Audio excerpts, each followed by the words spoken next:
Baruchim Aboyim, welcome everyone. Every Thursday we try to learn a little bit from the Hasidic Rebbe Levi ben Sorosashem Berditchev. Zuchusi Agalonim Kol Yisrael Amen. This week's Parsha is Parshas Vayeitzei. In the book of Genesis, chapter 28, verse 11, we read, V'yikach me'avnei ha'makom v'yasem mirashosav v'yishkav b'makom hahu.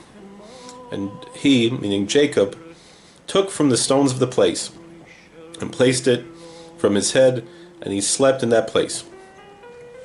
Says the Hasidic Rebbe Vayeitzei ben Sorosashem Berditchev, the Hasidic Berditchev Rav Zuchusi Agalonim Kol Yisrael Amen. V'yikach me'avnei, that he took from the stones, so oisius k'mevar b'sefer Yetzirah.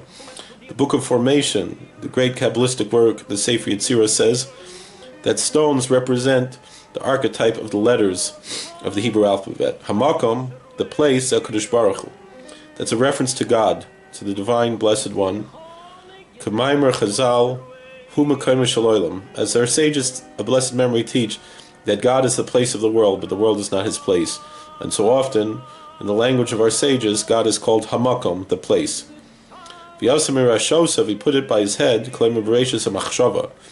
meaning that he placed God at the beginning, at the first thought in his mind. V'zev v'yishkav, and that's what it means he slept, he went to sleep.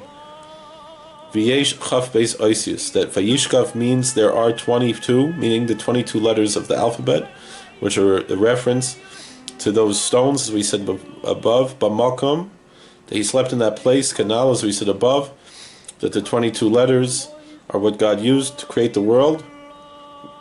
Hahu, in that place, lashon nister, that is a term of third person, which means that which is hidden, not that you're looking at. V'mevin yavin. And the Rebbe, the Hasidic Rebbe Vayeitzei ben Sorosashem Berditchev Zuchusi Agalonim ends rather cryptically saying, if you understand this, and doesn't need any explanation. Thank you for watching. God bless. Please like, share, and subscribe. Meditate on this. Maybe you will understand it. Please like, share, and subscribe, comment, and we'll see you later. God bless.